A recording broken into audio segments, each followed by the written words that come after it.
Esther, muito obrigado por ter aceitado o nosso convite. Que bom ter você aqui. Uma honra. Estou muito feliz de estar aqui com vocês. Uma experiência diferente, né, para nós YPOers. Bacana. Queria que você começasse contando um pouco da sua jornada, né, como sócia da Ornari. Você que é engenheira, começou um tempão atrás com um pensamento e uma carreira diferente daquela que você tem hoje. Como é que foi essa jornada para você? Bom, a história é longa, né? São 35 anos que mudou a nossa vida aqui. Mas eu realmente fui estudar engenharia porque eu gostava muito da parte de transformação da matéria. Eu gostava de química, eu gostava da parte exata. E queria até fazer química nuclear. Uma história bem longa, né? Mas por conta de também querer ter família, de querer ter uma vida mais tradicional, então optei por fazer engenharia química. E também pensei em fazer uma indústria de cosmético, alguma coisa assim. Era outra ideia minha. Mas eu conheci o Murilo no meu último ano de faculdade. Ele já estava formado, já tinha uma empresa de móveis, mas de outra coisa. E quando nós nos casamos, que foi em março de 86, eu já trabalhava na indústria, numa empresa química, que era o Grupo Ultra. E aí ele falou para mim, vem trabalhar comigo, vamos abrir uma sociedade, fazer uma coisa diferente, mais inovadora, diferente assim. E eu topei por conta de ser um casamento, de que estava começando uma nova vida e ele tinha um pouco de ciúmes também, era complicado, trabalhava no meio masculino. E eu tentei essa decisão que era uma coisa por amor e um desafio diferente. Por desafio não tem problema nenhum, né? Começamos a escolher o nome olhando o dicionário de palavras italianas, porque ele tem origem italiana. E uma palavra que define muito é decorar, quando se trabalha com uma indústria de móveis, que ele já estava nessa área. Então, Ornari veio naturalmente. E realmente tem se mostrado bem poderosa, porque nós começamos com armários e hoje nós estamos na casa toda. E pode ir até além da casa toda, né? Também vamos para escritório, hotelaria, corporativo. Então, é um nome bastante apropriado. E logo em seguida nós fomos para Milão pela primeira vez, um ano depois de a gente abrir a empresa, e vimos o quão diferente estava a indústria nacional da de fora, com as possibilidades que tinham no mercado. Era um mercado fechado, foi antes do Collor, antes de abertura, antes de tudo. E conseguimos trazer as inovações que existiam no mercado de uma maneira bem diferente, e logo o mercado notou. Uma outra coisa que aconteceu, como somos dois engenheiros e não arquitetos, nós olhávamos a precisão do material, dos encaixes, do desenho. Sempre buscamos o desenho autoral, nunca foi cópia. Podíamos trazer importados as ferragens, tudo, mas trouxemos um desenho original. Tanto que nós convidamos alguns designers brasileiros e até estrangeiros para fazer parte do escopo dos produtos. E sempre trabalhamos internamente com arquitetos e designers falando com esse mercado, porque o nosso mercado, no final, são os arquitetos e designers que especificam para os clientes.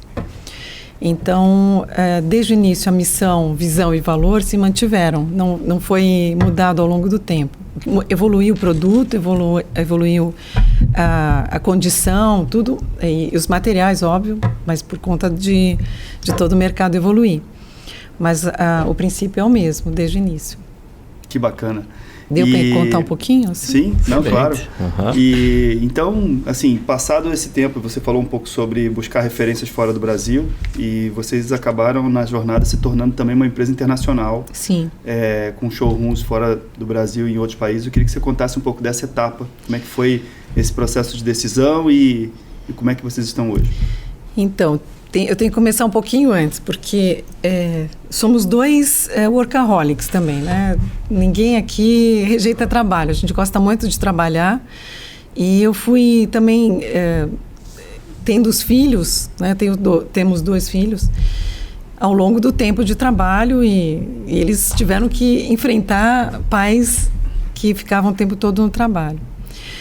E o que aconteceu é que, por conta de termos um produto que realmente foi apaixonante à primeira vista e todo mundo realmente gostava, e não só disso, mas também do pós-venda e tudo mais, começou a chegar gente para aqui em São Paulo, que nós abrimos inclusive o D&D, nós somos o segundo, junto com o Artefato, foi quem abriu as portas do D&D. E vinha então gente de fora para comprar com a gente, queria no Rio, queria em Brasília, e nós começamos a entregar nesses lugares e aprendemos a logística disso. Então abrimos em função disso nos outros lugares, porque tínhamos como entregar e montar também em tantos lugares diferentes. Também por sermos engenheiros, aprendermos, nada é problema, é sempre um desafio, então vai evoluindo nesse trabalho. Então, nós já tínhamos... hoje a gente tem 12 showrooms aqui no Brasil, mas naquela ocasião acho que nós tínhamos umas 4 ou 5 por aí. E alguns jornalistas nos perguntaram, mas vocês atendem o mercado exterior também? Aí eu respondi para ele, não ainda, mas isso não quer dizer nada. E aí apareceu uma pessoa, um consultor, que tinha uma empresa que levava empresas para fora e queriam propor para nós irmos para a Europa. E o Murilo e eu falamos, não dá para começar pela Europa, né? É o centro do design, a gente sabe que são nossos parceiros, mas também já tem bastante gente por lá. Não que não pudesse ir, mas não começar por lá, que preferíamos começar pelos Estados Unidos. E aí, enfim... Nós fomos para os Estados Unidos sem ajuda, sem apoio. O Murilo chegou lá a primeira vez em Miami, que nós achamos que por lá já tinha uma facilidade de porto, não era a língua, mas já tinha uma comunicação maior entre o Brasil e os Estados Unidos por Miami. E então abrimos o primeiro showroom lá. E o que aconteceu é que, então, essa coisa de logística, que tanto faz levar para o Brasil ou para o exterior, é verdade, óbvio que são regras diferentes, tem algumas cláusulas, tem alguns certificados, mas nós já tínhamos todos eles.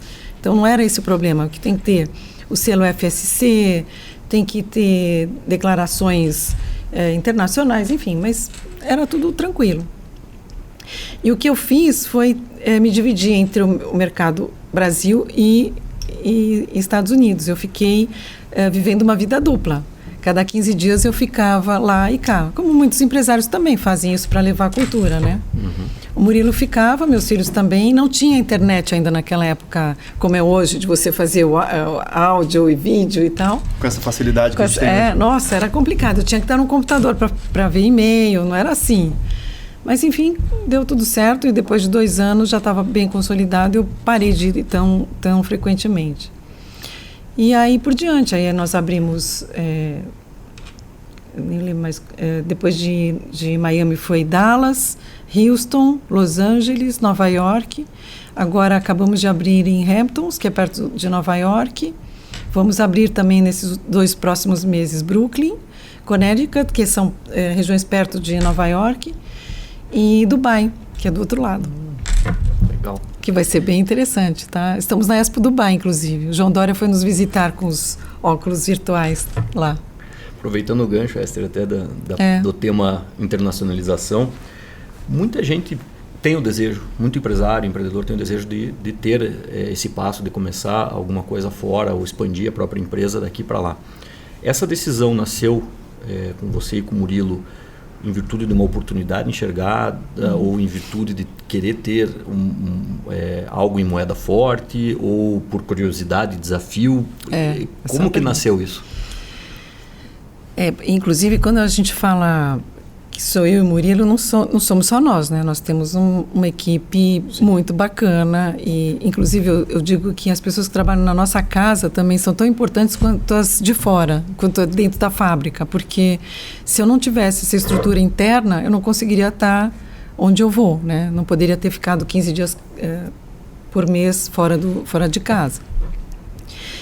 Enfim, agora, sobre esse assunto de por que nós fomos para fora, são todas as coisas juntas e misturadas. Primeiro, nós quisemos expandir no Brasil. Isso era uma coisa natural, porque também é uma ansiedade de empreendedor, certo? Todo mundo que empreende quer buscar o desafio de novo, o além.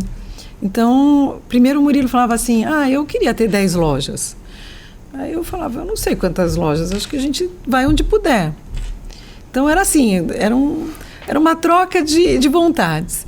Ir para os Estados Unidos, óbvio que é um desafio e uma conquista que não tem o que falar, né? Acho que é um anseio de desejo muito, muito natural de você ter a sua marca nos Estados Unidos, que é a consolidação de qualquer sonho. Por outro lado, com certeza, quando nós fomos, foi em 2006, foi um pouquinho antes da crise de imobiliária. E já estava começando esse problema, e algumas empresas estavam fechando, construtoras. Então, nós realmente fomos com um mistério no ar, não sabíamos se ia dar certo, porque realmente estávamos vendo quantas empresas já tinham se mudado de lá. E principalmente no nosso mercado, que é de decoração, e atingir exatamente esse mercado imobiliário que estava começando a desmanchar. Mas funcionou. Agora, para uma empresa ter tanto o mercado interno, que é um mercado bastante volumoso, não é uma coisa pequena, o mercado brasileiro é bastante importante. Ele tem tido bastante controvérsias, né, ao longo desses 35 anos que nós estamos nele, por conta de crise asiática, eleições de presidentes, enfim, tudo acaba agravando o mercado imobiliário. Mas no exterior é a mesma coisa, então, mas é uma coisa que acaba equilibrando um ao outro, ajuda bastante. Quando aqui estava mais difícil, lá estava mais fácil e assim por diante. Mas lá ainda não é o nosso... Nós não atingimos ainda o que nós vendemos aqui igual lá. É a nossa pretensão, com certeza, mas ainda não está nesse pau a pau, porque aqui são 35 anos, lá Sim. Nós estamos há 16. Então, falando pretendemos. Ainda um pouco da internacionalização, Esther, como foi o dilema ou o desafio de conseguir levar a cultura daqui, que já era tão forte há tantos anos, né, há mais de décadas aqui, você conseguir levar isso para lá, mesmo indo de 15 em 15 dias, como é que você conseguiu deixar a Ornari internacional com a mesma cara da Ornari daqui? Ele faz boas perguntas, né? Preparado.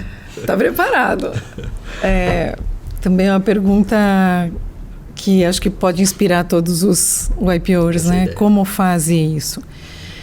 Mas, primeiro, ter essa vontade, em primeiro lugar. Ter esse DNA forte, que é verdadeiro.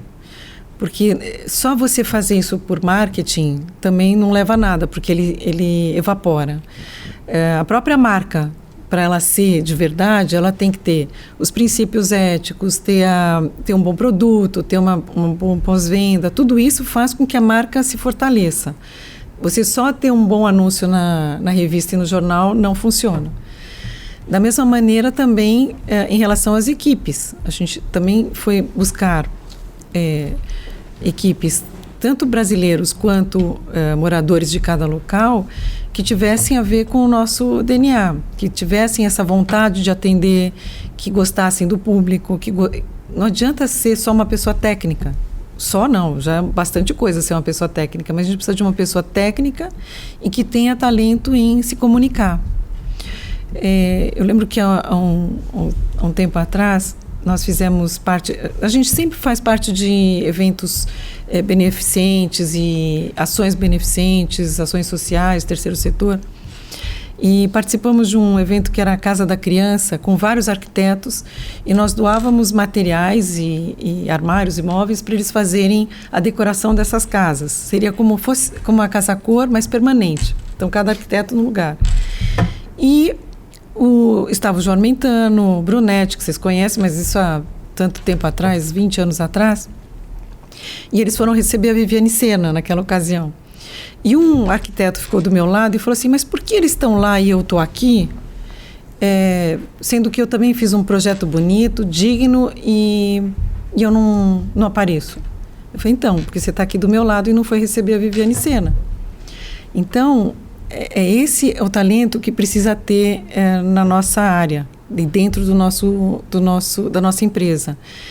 Tem que ter essa vontade de se expor, de falar com o cliente, de se comunicar, de dar para ele o que ele precisa. Então, isso faz parte da nossa cultura. Não só nessa parte das vendas, mas também do atendimento interno.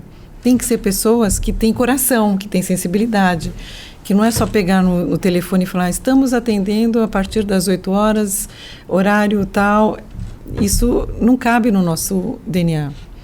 Então, às vezes essas pessoas começam na empresa e naturalmente vão embora, porque não aguentam, não tem essa força.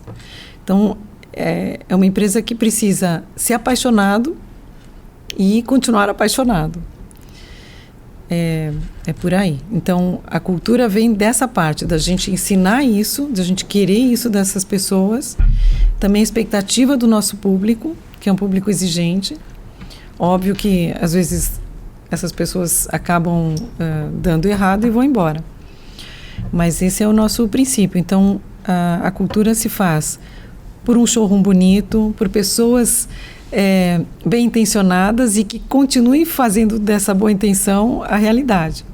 Esther, e quando o IPO entrou na sua vida? Como é que foi essa história e o que o IPO trouxe para a sua vida profissional, pessoal, familiar? Bom, eu nunca tinha ouvido falar do IPO. Realmente, como acho que a grande maioria das pessoas que nunca esteve em contato também nunca ouviu. Foi através de um amigo nosso que contou que existia esse grupo e que achava que seria interessante para nós. E achamos realmente que seria uma ideia bacana. O processo de entrada é sofrido. Eu lembro que eu parecia estar passando por um vestibular. Aquela mesa de pessoas perguntando tudo da sua vida, querendo questionar. Sabatina, né? É uma sabatina. Eu falei, nossa, será que é tão sério isso, né? Eu tão bravo. O que acontece depois, né? O que acontece depois? Bom, mas... e, inclusive, o Murilo não podia ser o IPOer porque ele já tinha passado da idade de admissão. Como nós somos sócios, então eu que fiquei como IPOer e ele spouse. Isso também é uma coisa complicada, porque é diferente quando a pessoa é o IPOer, né, por uma empresa, né, e o marido trabalha em outra coisa, como é o caso da Simone, que esteve agora há pouco, né? Então, são coisas diferentes. Mas no nosso caso, somos sócios iguais, trabalhamos da mesma maneira, pela mesma empresa, com esses mesmos ideais. Então, ele gostou de fazer parte do IPO, mas estranhou um pouco essa coisa de ser spouse, né? Mas tudo bem, se também não quiser deixar aqui, mas é uma coisa para vocês pensarem. Hoje a gente anda mudou no IPO, agora chamamos de partner. Porque exatamente tem esse desafio, né, de a gente trazer diversidade para a organização. Normalmente os dois são fortes, né, são importantes, e enfim. Mas isso é uma história a ser ainda desenvolvida. E aí o que aconteceu é que eu fui para os fóruns e adorei, achei essa troca de experiência incrível, fantástica, que eu não tinha no meu dia a dia normal, só com pessoas do nosso setor, né, mas não com esse nível de profundidade, com os teores que eram abordados, enfim. Então, eu acho que isso, em princípio, foi maravilhoso. A outra coisa é em relação aos filhos, que eles já estavam numa idade que eles poderiam fazer os fóruns, e eles começaram a participar ativamente. Até o Stefan, que é meu filho menor, que hoje tem 30 anos, menor, mas não tão pequeno, ele foi diretor de jovens também, ele é mais ativo do que eu nessa parte do IPO. E outra coisa também que aconteceu, porque eu não contei, mas quando nós abrimos Nova York, quem foi cuidar desse showroom foi o Peter, meu filho mais velho. Os dois trabalham conosco já há 10 anos, eles trabalharam em outras áreas e escolheram vir trabalhar conosco. Isso é uma coisa também bem bacana na família. E o IPO foi uma das boas coisas que teve nessa transformação, porque ele sabia que contava com o IPO lá fora, ele tem a turma daqui, encontrou outro fórum, começou a conviver com eles também. Então, isso é uma parte da vida que é indescritível, né, de valor. E eles cresceram muito com as turmas. Inclusive, o Peter, que é o meu mais velho, que foi para Nova York, era do mesmo fórum que o filho da Simone, o Denis. Não sei se vocês souberam disso. Não. Eles são amigos, nossa, da vida inteira. Participam já eram do mesmo antes, fórum, já participam do mesmo fórum. Ele foi embora para Nova York, saiu do fórum e voltou para o mesmo fórum. Então, são coisas bem, bem valiosas. Então, em termos de sociabilidade, de informação, de formação, não tenho o que falar sobre isso. E uma outra parte que até você falou sobre o universo feminino, eu tinha o nosso dia a dia, que é com arquitetos, designers, e esse universo tem muito do feminino, mas eu nunca estive com empresárias e empreendedoras fora, antes do IPO. E eu me sentia realmente um pouco diferente do meu meio, assim. É uma coisa que acho que vocês não sabem tanto, mas existe mesmo um certo estranhamento. As pessoas olham para a gente diferente. E eu sou de uma outra geração também, né? Então, na minha geração, não tinha também muitos modelos, que é uma coisa que todo mundo pergunta. E os seus modelos? Quem eram as empresárias que vieram antes de você, em quem você se inspira? E não tinha muito isso. Você vê grandes mulheres, tipo presidentes e tal, mas da minha faixa, por exemplo, não me lembro tanto, a não ser do nosso próprio mercado, editoras de revista ou donas de revista e tal. Então, foi muito, muito importante encontrá-las aqui no IPO. E não troco essa turma por nada. Elas são incríveis e as mulheres mais maravilhosas que eu posso descrever para vocês. Então, e eu pude também passar isso para as minhas noras também, que elas veem isso e se inspiram agora, aprendem bastante comigo, por eu ter aprendido com todas essas mulheres incríveis que tem no IPO. Que bacana. É de verdade. Nem gaguejo, ó. E falando um pouco desse momento da Ornari, né? Percebi que você tem um projeto maravilhoso, que é o Ornari Mulheres Positivas, né? Com a Fabi Saad. Sim. E também um momento de expansão fora do Brasil, pelo que eu pude perceber. Vocês têm essa intenção de crescer a operação fora do Brasil. Queria que você falasse um pouco desse momento. Bom, tem várias coisas. Ele também pergunta tudo junto e misturado, né? Mas é bom. Eu sempre fui feminista, porque eu entrei na faculdade, eu fiz engenharia na Poli. Então, eu era a única mulher na minha classe. Primeiro dia que eu cheguei, uma pessoa me perguntou se eu ia continuar até o final da faculdade, se eu não ia casar primeiro e ir embora. Pra você ter uma ideia. Então, era bem complicado. Mas fora isso, então eu sempre busquei essa postura não é que feminista, acho que essa palavra não é cabível, mas igualitária, né? De querer as mesmas posições para todo mundo. Na nossa empresa, óbvio que isso funciona porque todo mundo vê o equilíbrio, e meu marido também tem essa mesma defesa, porque ele vê o que acontece num mundo em que existem os dois lados equilibrados.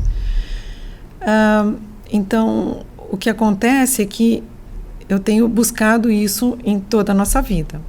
A Fabi Saad foi uma surpresa incrível. Eu conheço já há algum tempo, por outras maneiras, não foi por esse Mulheres Positivas, e acabamos criando essa vontade de fazer isso junto. Ela já tem Mulheres Positivas, já escreveu livros sobre esse tema, e aí, então, nós propusemos de fazer isso ao longo do Brasil e também fora do Brasil. O que aconteceu é que teve uma oportunidade em relação à Fabi, que ela já iria para Nova York. Antes da gente começar esse trabalho, ela falou, por que a gente não começa em Nova York? Então, vamos começar em Nova York. A chance surgiu, então, e foi um pouco antes da pandemia. Então, nós fizemos a palestra com várias mulheres para contarem as suas posições lá. Tinham brasileiras, meio brasileiras, e as executivas de lá também, de imobiliárias, de empresas de luxo e tal.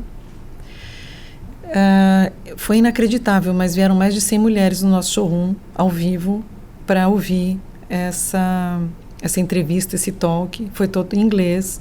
e tinham brasileiras também, e ninguém foi embora. Foi muito, muito interessante. Daí nós iríamos fazer esse trabalho ao vivo no Brasil todo. O que aconteceu foi que com a pandemia cortamos essa possibilidade e transformamos no Zoom e também pelas lives. Então a gente convidou a Sônia Rez, a Marli Parra, Fabiana Scaranzi, e cada uma deu a sua experiência. Isso foi muito bacana, muita gente assistiu, não só ao vivo, quanto depois também. Vamos continuar? Vamos. Já fizemos também logo depois, quando foi possível, um evento ao vivo, um almoço, um encontro delas, todas que já tinham participado. Então, tem dado certo. Não é o único movimento, é um dos movimentos e ele tem funcionado bem. Você falou de fazer operação para fora. Essa ou da Ornari? Eu não entendi. Perguntei sobre o projeto, porque o projeto é fantástico e ele, inclusive, como você falou, Mulheres Positivas, ele também tem outras vertentes, né? Empresas de telefonia, Isso. Tem uma agora forte. E depois falar um pouco sobre o momento do negócio. Né? Então, em relação a Mulheres Positivas, depois disso ela acabou indo para a rádio. Ela está na Jovem Pan também, então agora vai ser mais complicado a gente conseguir conciliar todas as agendas, mas nós conseguimos. Agora no Design Week, que é uma semana de design em São Paulo, ela veio e nós convidamos as mulheres do terceiro setor para falarem. Então veio a vice-presidente da Unibis, a filha da Alcione Albanese, que agora até ganhou Melhores e Maiores da Exame, um prêmio. A filha dela trabalha com ela, também é jornalista, e veio também dar o recado. E também uma de instituição política feminina, que é a Alessandra Lorat, que ela era a esposa do cônsul francês. Ela se separou dele, eles também não são mais cônsules, e ela abriu um instituto político aqui no Brasil bem interessante. Então, continua. Com ela vai continuar. Agora vai ser essa mescla de ao vivo, internet, enfim. Momento Ornari no mundo. Então, estamos prestes a abrir em Dubai. Acabou de chegar o container com a mudança. E é óbvio que não vai ser só Dubai. Já tem gente olhando para a Ornari naquele mercado todo, então pode ser que em breve a gente tenha candidatos que sejam aprovados para fazer em Abu Dhabi, Catar, enfim. Outra coisa é Estados Unidos, continua a expansão. Então a gente tem para abrir Brooklyn e Connecticut, mas tem já outros interessados em outras áreas. Estamos abertos a receber mais interessados. Quem sabe, às vezes, até no IPO. Se tiver alguém ouvindo verdade. E queira participar, é um mercado interessante, tem possibilidades de ganho bem considerável e muito trabalho. Isso não dá para negar. E na Europa também, porque a gente participa de feiras internacionais, tanto na Feira de Milão, que é a maior feira, que tem a mais séria, mais conceituada. E para você ser aprovado e conseguir estar lá, também é um outro crivo. Foi um dos desafios também que nós nem pensávamos que nós iríamos alcançar, porque tinham muitas filas para conseguir participar da feira como expositor. Nós íamos como espectadores, né, de assistir, mas nunca como... Não pensávamos que iríamos ser exibidores.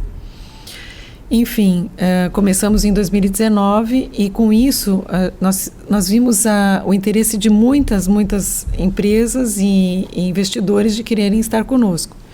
Então, tem gente interessada na Índia, Rússia, China, mas ainda estamos em stand-by. No Brasil, a ideia é ficarmos com o que nós já temos, são 12, agora já não lembro se acho que a gente está abrindo agora Maceió e Jaú. E acho que vamos ficar por aqui, que dá para atender com elas o Brasil todo. E agora, ainda mais com essa facilidade do Zoom, do WhatsApp totalmente fácil de manusear, você pode atender todos os clientes via internet e entrega onde for, então está fácil também. Que mais? A gente participa de Casa Cor, de outras mostras de decoração bem importantes no Brasil todo. Está acabando agora da Casa Cor de São Paulo, acaba dia 15 de novembro, em alguns espaços que nós estamos. Lançando produto o tempo todo, então acabamos de lançar em julho uma coleção que chama Square Round.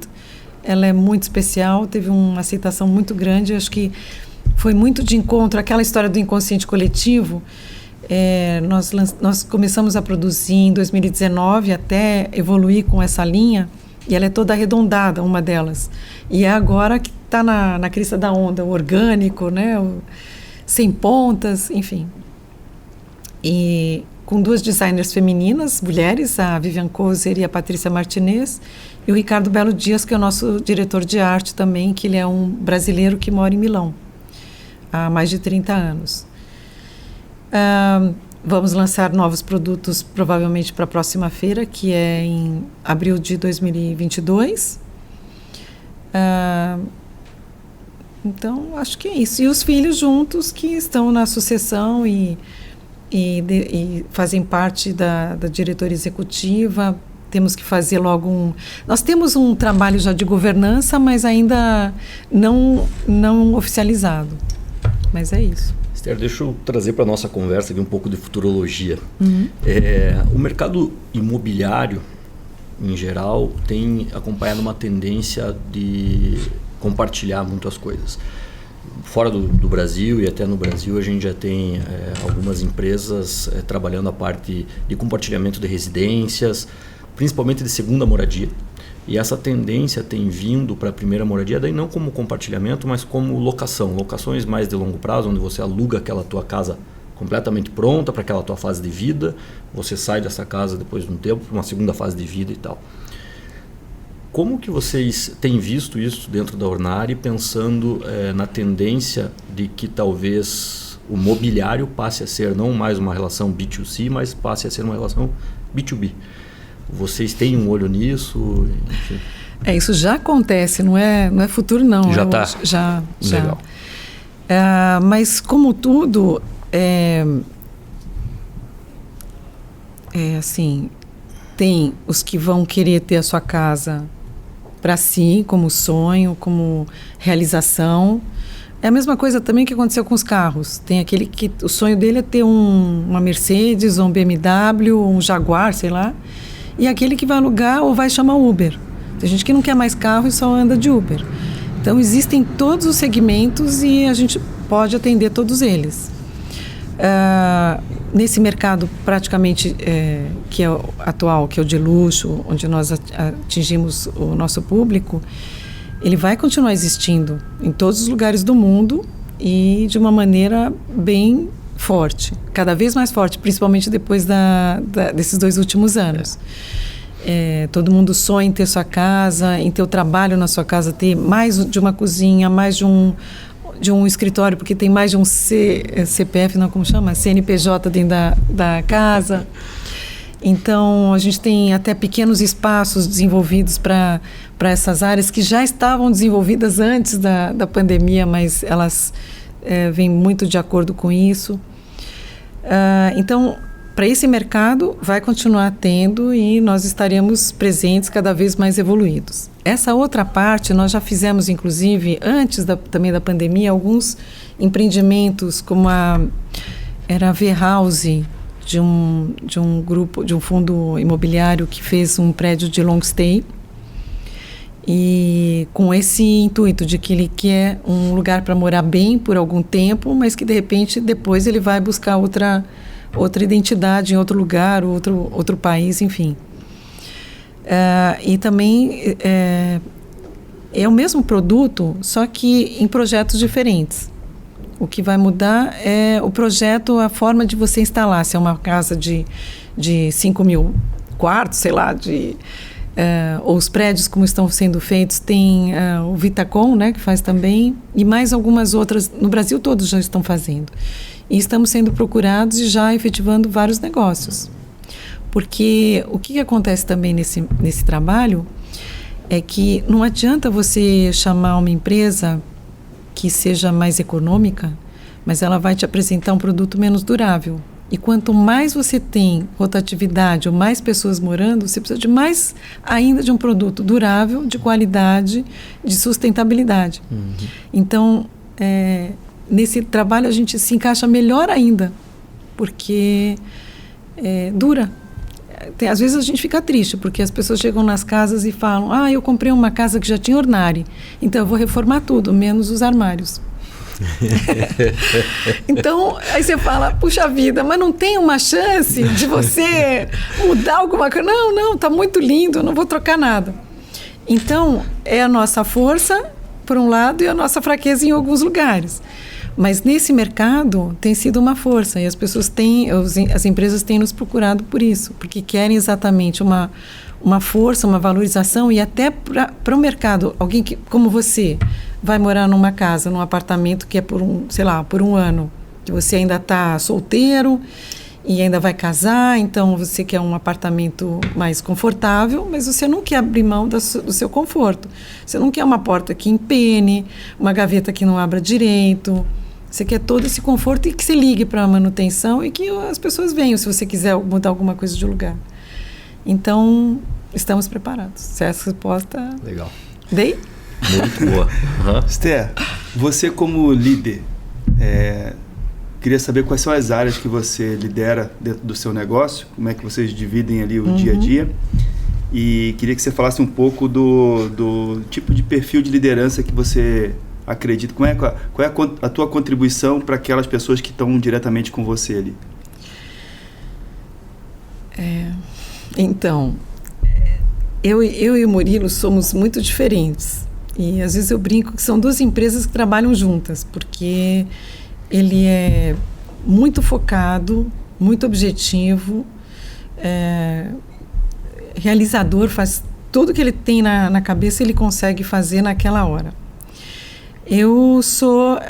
também tem essa história, né, do masculino e o feminino. Eu sou mais conciliadora, quero atender todos, quero que todo mundo esteja bem, gosto de relacionamento, de tudo que se refere a conexões. Então, nisso, nós conseguimos trazer realmente um bom produto, uma boa qualidade, num universo que precisa dessa troca de informação, dessa troca de estímulos, tanto interna quanto externamente. Você fala de exemplo, de qual é a nossa liderança. Eu acho que muito também pelo exemplo. Eu vejo até os meus filhos, muita coisa que eu acho que eu não ensinei, que eu não falei, eu vejo eles fazendo exatamente igual. Mas é por isso, né? Por verem como a gente faz, fica no universo. Mas eu vejo que, principalmente as mulheres do nosso trabalho também, elas veem isso, que não precisam escolher entre ficar em casa ou ir trabalhar. Elas conseguem trabalhar porque elas veem também que eu fiz tudo isso na vida toda e os filhos sobreviveram e são bons exemplos também, bons líderes. De valores, tá claro, né? Porque é uma família, a conciliação eu sempre busquei em todos os aspectos, de trazer as pessoas para perto, de ouvir todas as pessoas. E a minha área dentro da empresa, quando a gente começou, era a parte financeira, da gestão, da administração, e o Murilo ficava no desenvolvimento de produto, da fábrica. E à medida que nós expandimos e crescemos, eu tive que ficar mais para fora do que para dentro. Então, eu vou para as franquias, vou nos showrooms, falo com os arquitetos, eu me envolvo mais com esse mundo de comunicação, do marketing, da assessoria de imprensa e de estratégias também.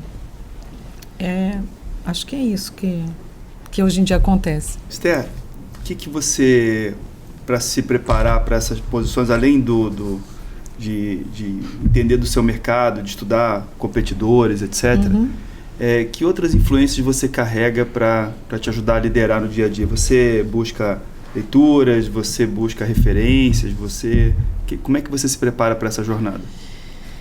É com tudo isso e mais um pouco, né? Porque para ser empreendedor também, além de estar conectada com a atualidade, de ler jornal, de ler bons livros, de conversar com pessoas que têm informação, que têm troca, e também reuniões com todo mundo, e também acho que tudo traz informação. Eu lembro que quando tinha aquela revista que não tinha muito internet, tinha só revista, eu lia tudo que tinha possível imaginário. Caras que falavam, nossa, mas como você lê Caras? Eu falei, mas está lá o meu cliente, tá o que é tendência, o que as pessoas estão usando, como elas estão falando, o comportamento. Então, revista Cláudia, que tinha tanta coisa. Hoje está tudo no Instagram, ou no YouTube, ou nos podcasts, né? Como estão agora. E, então, você tem que saber tudo, equilibrar todos os pratos. Aliás, isso é uma coisa que eu falo muito. Somos malabaristas, equilibrando todos os pratos que você puder imaginar. Amigos, família, trabalho, cultura, lazer, misturar tudo isso. Então, eu busco em tudo isso. Qualquer coisa que apareça, eu tenho esse olhar de extrair informação, de não dizer não para nada, de saber que ali tem alguma informação útil. Uma outra coisa também que eu acho importante, que acho que eu não falei assim, mas vale a pena falar aqui com vocês, é a parte de espiritualidade, que você fala, não, empreendedor não precisa ter esse foco, mas eu acho que sem isso ninguém também faz nada. Se você não tem fé, ou se você não acredita no ser humano, não tem esperança, você também não tem para que estar aqui, né? Então, eu e todos nós na família somos pessoas espiritualizadas. Tento passar isso às vezes nas minhas mensagens de Instagram, no Face, sem exagerar muito, porque senão vai achar que eu sou padre. Eu não sou nada assim, é só um recado que às vezes é bom para dar. Estudei Cabala, eu e o Murilo junto, por muito tempo em aulas presenciais com vários rabinos ou intelectuais que praticavam. E não só, e agora teve até um encontro de arquitetos em Trancoso, organizado por uma editora, e eu levei para lá como um presente para eles uma moça que ela ensina como fazer meditação sem aquela rigidez da meditação. Óbvio que não foram todos no exercício, mas os que foram puderam apreciar e entender como isso também transformaria a vida deles. Então, eu acho que, então, além de tudo isso que todo mundo faz, lembrar dessa parte de exercer isso, ou meditação, que é uma coisa que está na moda, ou uma aula, seja, como eu falei, da Cabala, ou tem outras fontes também. Eu gosto muito disso, para dar um recado diferente. Muito bacana também, e é importante eu te ouvir falar sobre uma coisa que eu observo muito na liderança feminina, e está muito presente na fala da liderança feminina, que é essa capacidade de desempenhar vários papéis diferentes, né? De poder equilibrar todos os papéis, de ter uma força muito grande de conciliar, de juntar as pontas e fazer isso ficar ornare, né? De ficar tudo dentro de uma forma que quem está em volta percebe o papel e a força da liderança feminina, de colocar ordem nas coisas, de juntar as pontas, de conciliar as diferenças também. E sempre, né? Eu sempre ouço, e você agora trouxe um elemento adicional que também é muito importante na vida de cada um, que é a questão da espiritualidade. E é um aprendizado para a gente assim, poder te ouvir, poder dividir esse tempo aqui com você. A gente tem um pequeno presente elaborado por 2 IPOers. É uma trilogia do Florian Bartunek e do Pierre Monroe. Olha que honra! Tem um recadinho aqui para você, tem uma escrita do Florian para você aqui. Que honra! E aqui tem histórias de empreendedores, histórias inspiradoras de vários aspectos. Você tem esse último aqui, que é o terceiro livro, traz a história dos empreendedores da nova economia, voltado mais para o ambiente tecnológico, tudo que vem mudando no mundo nos últimos anos, de alguma maneira está refletido aqui. E a gente queria dar para você de presente. Olha que chique, né? Muito super obrigada. Te agradecer por estar com a gente aqui hoje. Uma honra, muito obrigada. E eu espero que todo mundo aproveite um pouquinho do que eu pude falar para vocês e que inspire algumas pessoas, né, de achar que podem também fazer coisas diferentes, né? Acho que é por aí. Mas eu agradeço muito, uma honra. Vocês são muito fofos, de verdade. Obrigado, pelo tempo e conhecimento aí dividido com a gente. Né? Muito obrigada. Então, até a próxima. Até a próxima. Obrigado.